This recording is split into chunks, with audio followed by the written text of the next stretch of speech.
एक बात बताइए, अगर आपको मजहब ही फॉलो करना था तो फिर तो आपको बच्चों को मौलवी बनाना था, फिर डॉक्टर क्यों? अब ये बात उन्हें चुप गई। सुना है त्रिवेदी जी, कश्मीर से सैकड़ों की तादाद में बच्चे जो है वो आपने भेजे हैं बाहर। जी जी जी जी, मैं 2003-4 से ही इस बिजनेस में लगा हूँ। 25 साल का अनुभव है मेरा। अच्छा। कश्मीर से 2004 में भेजे थे एमबीबीएस के लिए, और मैंने चाइना ही उन्हें भेजा था। अच्छा, चाइना भेजा। चाइना भेजा था, और कश्मीर के बहुत बड़े बड़ी हस्तियां। तो वो कहाँ है अभी वो बच्चे? कोई बच्चा अमेरिका बैठा है। अच्छा। कोई इंग्लैंड में बैठा है। 64 कंट्रीज से ये इस कॉलेज में बच्चे पढ़ने आते हैं।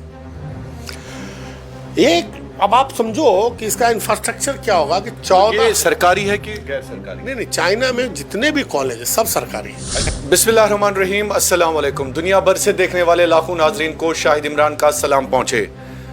जहां कहीं से भी आप इस वक्त हमें देख रहे हैं दोस्तों, आपको बता दें कि नीट के नताइज सामने आ गए हैं और कई एक बच्चे जिनकी सिलेक्शन हो गई है उनको हमारी तरफ से मुबारकबाद, और जिन बच्चों ने ये इम्तिहान पास नहीं किया है उनके लिए भी बहुत सारे ऑप्शंस हैं। इस वक्त हम दिल्ली यानी नोएडा में बैठे हुए हैं, और नोएडा की सबसे बड़ी, हम कहें कि मुल्क हिंदुस्तान की सबसे बड़ी कंसल्टेंसी के डायरेक्टर हमारे साथ मौजूद हैं, त्रिवेदी जी। उनसे हम आज जानने की कोशिश करेंगे कि आखिरकार सर, ये जो हमारे मुल्क हिंदुस्तान के बच्चे, बिलखुसूस जम्मू कश्मीर के बच्चे, नीट क्वालिफाई ना करने के बाद एक नाउम्मीद से हो जाते हैं, मुख्तलिफ ममालिक की तरफ जाते हैं। हम ममालिक का नाम नहीं लेंगे, लेकिन बहुत सारे ऐसे ममालिक हैं जिनमें हमारे बच्चों के साथ कहीं ना कहीं ज्यादती होती है। हॉस्टल के नाम पर बहुत ज़्यादा फ़ी लिया जाता है, एमबीबीएस के नाम पर। आज त्रिवेदी जी जो काफ़ी मुमताज़ और मारूफ हैं, ख़ासकर इन्होंने जम्मू कश्मीर से लगभग सैकड़ों की तादाद में बच्चे जो हैं वो आज तक एमबीबीएस के लिए भेजे हैं और मुख्तलिफ ममालिक में भेजे हैं। ज़्यादातर बच्चों को चाइना भेजा है। उनसे हम बात करने की कोशिश करेंगे। बहुत बहुत शुक्रिया सर। आदाब, नमस्कार जनाब। अस्सलाम वालेकुम। बहुत बहुत शुक्रिया मुझे मौका देने के लिए। जी जी जी जी। देखिए, ये जो मेडिकल स्टडीज़ है, ये पहले हमें समझना होगा कि अगर हमारा बुनियाद सही नहीं होगा तो फिर हमारे घर सही नहीं बनेगा। हाँ, तो हमारा घर सही नहीं बनेगा। उसी तरह से अगर मेडिकल स्टडीज़ में आपका इंफ्रास्ट्रक्चर सही नहीं होगा, अगर आप ये समझें कि अगर जो शिक्षा देने वाले हैं, जो टीचर हैं, वो अगर बहुत अच्छे लेवल के नहीं हैं तो फिर आप कुछ भी नहीं कर पाएंगे, आप सिर्फ डिग्री ले लेंगे। तो मेडिकल में जिस दिन आप ये डिसाइड करते हैं, चाहे वो बच्चा करे या पेरेंट करे, एक एक एक बहुत बड़ा एक त्याग का भावना उनके अंदर पैदा लेता है। क्योंकि जो बच्चा डॉक्टर बनेगा वो सिर्फ अपनी फैमिली का ट्रीटमेंट नहीं करेगा, वो समाज का ट्रीटमेंट करेगा। तो पहले तो उन वालिदों को, उन बच्चों को मेरा बहुत बहुत सलाम कि आपने ये डिसीजन लिया कि आपका बच्चा डॉक्टर बने। अच्छा। क्योंकि आपने समाज को अपना एक धरोहर दिया है। अब वो बच्चा तो ऐसा तो नहीं कि सिर्फ आपकी फैमिली का ट्रीटमेंट करेगा, वो पूरे समाज का, आपकी सोसाइटी का ट्रीटमेंट करेगा। अब आपकी एक गलती उस बच्चे को बना सकती है और बर्बाद कर सकती है। कैसे? तो अगर उस बच्चे का जो आपने कॉलेज सेलेक्ट किया है, जो कंट्री सेलेक्ट करी है, अगर वही गलत है तो फिर तो सब कुछ गलत है। तो त्रिवेदी, जिसका मतलब है ये बड़ा मैटर करता है कि बच्चे के लिए आप अपनी डेस्टिनेशन खुद चूज करें। बिल्कुल, क्योंकि बच्चों में तो 17 साल 18 साल में क्या समझ आएगी। सवाल ये है कि हम एक बेहतर इंफ्रास्ट्रक्चर वाले कंट्री में जाएं, सवाल ये है कि हम गवर्नमेंट कॉलेज में पढ़ें, या सवाल ये है कि हम प्राइवेट कॉलेज में पढ़ें। कहीं का भी, दुनिया के किसी भी मुल्क का कोई भी प्राइवेट मेडिकल कॉलेज हो, या वो इंडिया का ही क्यों ना हो, तो वो अपने लिए, प्राइवेट कोई भी संस्था अपने लिए कमाती है। उसे बेहतरी का कोई उम्मीद मत कीजिए। उनके पास तो अपने कमाने के, जैसे हम अपनी दुकान खोलते हैं तो हम अपने प्रॉफिट के लिए खोलते हैं, चाहते हैं मुनाफा ज्यादा है। मुनाफा ज़्यादा है। हम ये तो नहीं सोचते ना कि सोसाइटी में हम दान कर दें अपना, जबकि गवर्नमेंट कहीं की भी हो वो वेलफेयर के लिए काम करती है, वो सोसाइटी के लिए काम करती है। तो पहले तो हमें ये समझना ज़रूरी है कि हम अपना डेस्टिनेशन कैसे तय करें और हम कहाँ जाएं। आज मैंने कश्मीर में, मैं बहुत दिनों से। तो हमने सुना है त्रिवेदी जी, कश्मीर से सैकड़ों की तादाद में बच्चे जो है वो आपने भेजे हैं बाहर। जी जी जी जी, मैं 2003-4 से ही इस बिजनेस में लगा हूँ। 25 साल का अनुभव है मेरा। अच्छा। और पहला बैच जहाँ तक मुझे याद आता है, मैंने कश्मीर से 2004 में भेजे थे MBBS के लिए, और मैंने चाइना ही उन्हें भेजा था। अच्छा, चाइना भेजा। चाइना भेजा था। और कश्मीर के बहुत बड़े बड़ी हस्तियाँ, तो वो कहाँ है अभी वो बच्चे? कोई बच्चा अमेरिका बैठा है, अच्छा। कोई इंग्लैंड में बैठा है।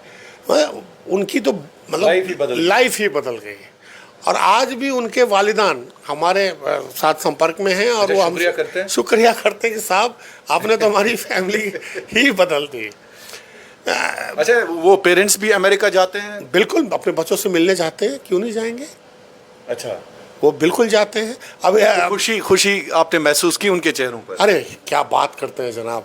अब मैं एक छोटा सा आपको उदाहरण दूंगा। मैं 2012-13 में मैं कश्मीर गया था अपनी फैमिली के साथ घूमने।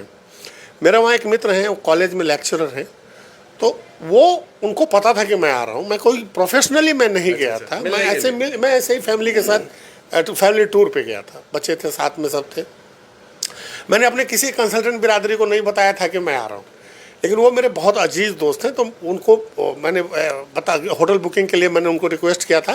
तो वो जानते थे कि मैं अपनी फैमिली के साथ आ रहा हूँ। मैंने इसलिए छुपाया था कि अनावश्यक भीड़ हो जाएगी, बहुत सारे लोग आ जाएंगे, तो मिलने के लिए बहुत सारे लोग आ जाएंगे, तो फैमिली को परेशानी हो सकती है। लेकिन वो जो मेरे मित्र हैं, उनके एक मित्र हैं जो वहाँ कश्मीर यूनिवर्सिटी में प्रोफेसर थे। उन्होंने उनको बता दिया कि मैं आ रहा हूँ, और वो सुबह की चाय के वक्त वो आ गए अपने मित्र को लिए हुए। अब उनके फ्रेंड जो थे वो भी प्रोफेसर हैं।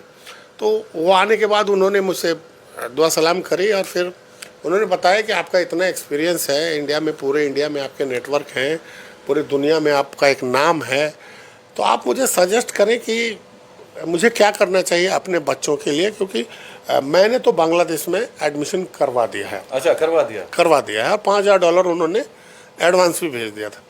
मैंने बोला जनाब आपने करवा ही लिया तो क्या सोचा है, फिर तो अच्छा ही होगा, आपने अच्छा सोचा होगा। तो नहीं, मैं आपका एक्सपीरियंस, मैं आपका नज़रिया जानना चाहता हूँ, क्योंकि मैं वरीड हूँ अपने बच्चों के लिए, के करियर के लिए। मैंने बोला सर आप एक चीज़ बताइए कि आपने कुछ तो सोचा होगा, क्या सोच के आपने बांग्लादेश में एडमिशन करवाया। अजी यहाँ जो कंसल्टेंट है वो कहते हैं, बाकी के जो लोग हैं उन्होंने भी कहते हैं कि हमारा मजहब है वहाँ। अच्छा।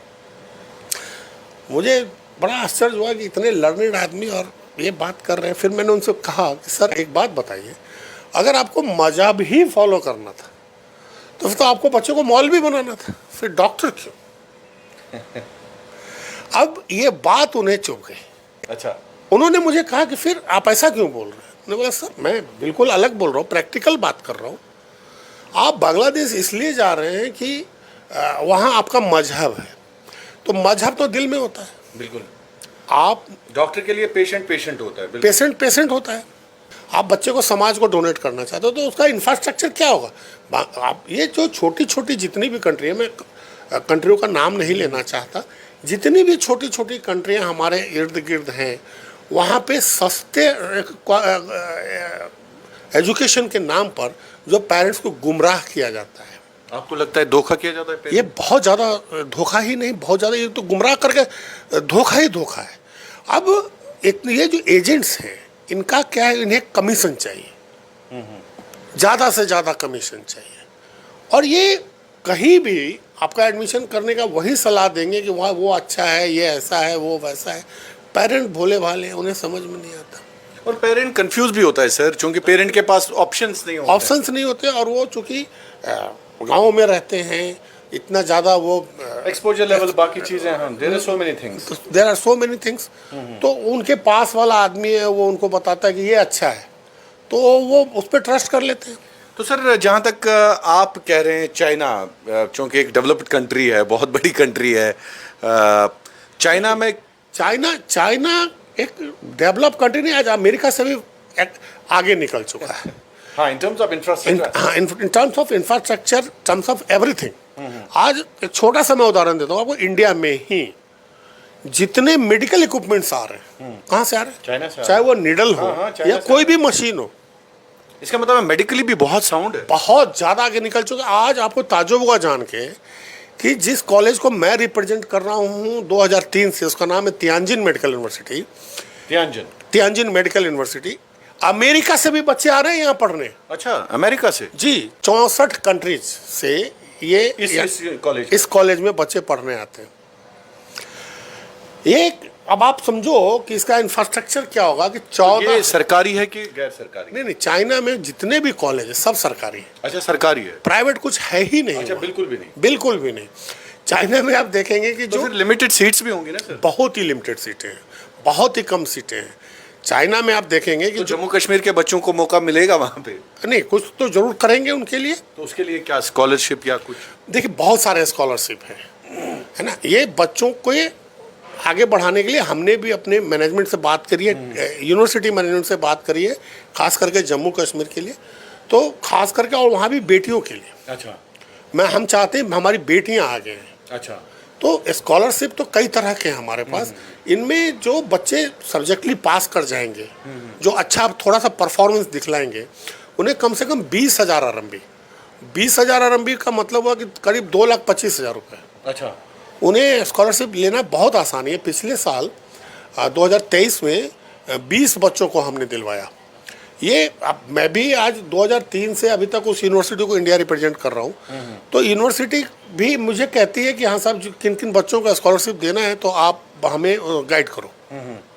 जो अच्छे बच्चे हैं, जो इनकी फैमिली कमज़ोर है, आर्थिक रूप से कमज़ोर है, तो उन्हें पार्शियल स्कॉलरशिप। इसका मतलब है अगर कोई बच्चा गरीब है तो उसको स्कॉलरशिप मिलती है? बिल्कुल मिलती है। सिर्फ गरीबी पे नहीं, गरीबी के साथ मेरिट भी होना चाहिए। हाँ, मैं वही बोल रहा हूँ, मतलब उसका मयार भी होना चाहिए। बच्चा फेल हो जाएगा तो फिर तो कुछ नहीं हो सकता। तो सर, कुछ अप्रीहेंशंस अक्सर जो पेरेंट्स, खासकर मैं कश्मीर की बात कर रहा हूँ, करनी भी चाहिए कश्मीर की बात, बिकॉज आई एम कश्मीरी। तो सर, जो कश्मीरी हमारे खासकर बच्चे हैं, अप्रीहेंशंस ये होती है कि क्या चाइना में हिजाब जैसे बहुत सारे बवाल उन चीज़ों हैं। देखिए, आप चाइना में फ्री हैं। अच्छा, फ्री है? बिल्कुल फ्री। आपको हिजाब पहनना है, पहनिए, कोई कुछ भी नहीं, कैसा कुछ भी नहीं है। और लैंग्वेज सर? देखिए, पुराना चाइना भूल जाइए। अच्छा, भूल जाना है। अभी आप जाएंगे, जितने यूथ हैं फराटेदार अंग्रेजी बोलते हैं। आप जिस यूनिवर्सिटी में जा रहे हैं, आपका माहौल इंग्लिश का है। हाँ, लेकिन चाइनीज लैंग्वेज डे 1 से वो आपको सिखलाते हैं। अच्छा, सिखलाते हैं, इसलिए सो दैट के पेशेंट को तो आप 3 साल बाद जाएंगे ना हॉस्पिटल, आप तो अगले दिन से ही बाजार जाएंगे, मार्केट तो जाएंगे, दुकानदार से बात करेंगे। तो अच्छा है अगर हम लैंग्वेज सीखते हैं। दुनिया में आज पूरी दुनिया में चाइनीज लैंग्वेज का एक बोलबाला है। तो डे 1 से ये आपको क्लास में पढ़ाते हैं, ये आपका सब्जेक्ट है, इसमें आपको पास और फेल होना है। और अपने कल्चर की बड़ी हिफाजत करते हैं चाइना, मैंने सुना। सर जनाब, वो और ज़्यादा बेहयाई भी नहीं है। अरे नहीं, वहाँ की जो वहाँ एकदम डिसिप्लिन्ड कंट्री है वो। अच्छा है?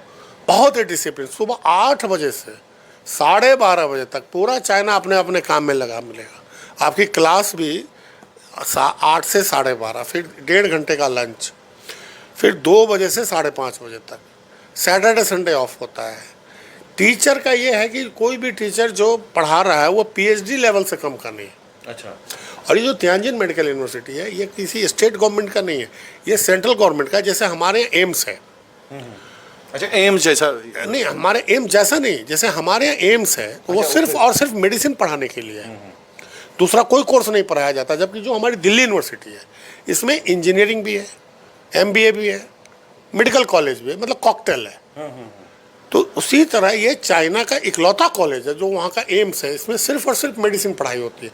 बेसिकली ये एक रिसर्च सेंटर है। अच्छा। आप देखेंगे इसके जो बच्चे आपने भेजे हैं वहीं पे आज तक गए हैं सारे बच्चे? जी हाँ। नहीं, कश्मीर से? नहीं, हाँ, कश्मीर के बच्चे ज़्यादातर इसी यूनिवर्सिटी में जाते हैं। अच्छा। इसका जिनकी आपने जिक्र किया कि जो लंदन, उमर इकबाल, आज उमर इकबाल कश्मीर का बच्चा है। मैं डॉक्टर उमर, यस, आप तो डॉक्टर बन गया, डॉक्टर उमर इकबाल। मैं आपको बताऊं, आज अमेरिका में वो इतना बड़ा आदमी बन चुका है, उससे शायद न्यूरो सर्जन है। जी हाँ, आपको उससे मिलने के लिए 6 महीना पहले अपॉइंटमेंट लेना पड़ेगा। बिल्कुल। उसने कश्मीर का नाम रोशन करके रख दिया। अब आप समझो ना, 14,600 बेड का हॉस्पिटल है इनका। कैंसर में एशिया का सबसे बड़ा रिसर्च सेंटर है। विश्व के 64 कंट्री से बच्चे यहाँ मेडिकल की तालीम लेने आते हैं। 100% इंग्लिश मीडियम है। इनके पढ़ाने का तरीका भी बहुत ही साइंटिफिक है, बहुत बहुत ही scientific, totally practical based. Second year में जैसे बच्चे जाते हैं, इन्हें सबसे पहले आर्टिफिशियल हॉस्पिटल भेजा जाता है।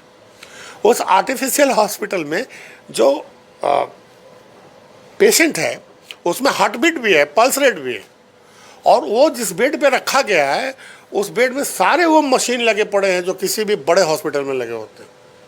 बच्चों की ट्रेनिंग यहाँ से शुरू होती है कि how to put the gloves in your hand और हाउ टू रिमूव, कि पहले आपको कोई संक्रमण ना लग जाए। तो पूरा 1 साल सेकेंड ईयर में ये आर्टिफिशियल पेशेंट पे प्रैक्टिस करवाते हैं, और थर्ड ईयर से 10-10 बच्चों का ग्रुप बनाते हैं, एक सुपरवाइजर के अंडर में इनको डालते हैं और इनका प्रैक्टिकल शुरू कर देते हैं। मैंने तो नहीं देखा कि आज तक कोई भी बच्चा जो वहाँ गया उसका करियर बर्बाद हो गया, उनकी लाइफ बन गई, उनकी फैमिली आज भी दुआएं करती है। अच्छा, खुश है। तो सर अब जम्मू कश्मीर के जितने भी बच्चे आपको देख रहे हैं, क्योंकि नीट का रिजल्ट भी आ गया, तो उनके लिए क्या मैसेज है खास कर आपकी तरफ से? बच्चों के लिए मेरा मैसेज ये रहेगा कि आप अपने लिए सोचो, आपको गुमराह नहीं होना है, बहुत ही पेशेंसली आपने डिसीजन लेना है कि आप प्राइवेट कॉलेज से बचो, चाहे कहीं भी विश्व के किसी भी कोना में प्राइवेट कॉलेज में मत जाओ। डिसीजन लो, रिसर्च करो कि हमें कहाँ बेहतर फैसिलिटी मिल सकती है। गवर्नमेंट कॉलेज में जाओगे आप, दुनिया के अच्छे कॉलेजेस में जाओगे आप, तो आपकी ज़िंदगी में 4 चांद लग जाएंगे। आज नेशनल मेडिकल कमीशन एनएमसी ने 18 नवंबर 2021 को एक गैजेट पास किया। उस गैजेट पे हमने भी आरटीआई लगाई, जितना crystal clear China Indian embassy in Beijing जो चाइना में है उसने दिया, उतना क्रिस्टल क्लियर किसी भी कंट्री का नहीं। एनएमसी का आज एक नॉर्म्स अगर कोई कंट्री पूरा करता है तो वो सिर्फ और सिर्फ चाइना है। अच्छा, तो और जहाँ तक स्कॉलरशिप की बात है, 20 बच्चों ने स्कॉलरशिप मिलना है इस साल। 20 बच्चों ने इस साल भी, वो फर्स्ट ईयर के परफॉर्मेंस के आधार पे होगा। और मैं आपके चैनल के माध्यम से कहना चाहूँगा कि जितने भी मेधावी बच्चे हैं, इंटेलिजेंट बच्चे हैं, जो अपना परफॉर्मेंस अच्छा दिखलाएंगे, उन्हें मैं ज़रूर से ज़रूर स्कॉलरशिप मुहैया करवाऊँगा। अच्छा, आप हेल्प करते हैं उनकी? बिल्कुल बिल्कुल बिल्कुल। तो सर कश्मीर में कोई ब्रांच है आपका? हाँ जी, सोपोर में है ना, सोपोर में कोई ब्रांच नहीं? नहीं, और कोई ब्रांच नहीं, सोपोर में हमारा ब्रांच है। तो सोपोर में हमारे मित्र हैं, आप उनके साथ टाई अप करके एडमिशन ले सकते हैं। और ये आपके लिए और हमारे लिए भी एक सौभाग्य की बात होगी कि कश्मीर के आवाम को एक अच्छा डॉक्टर मिलेगा। बिल्कुल।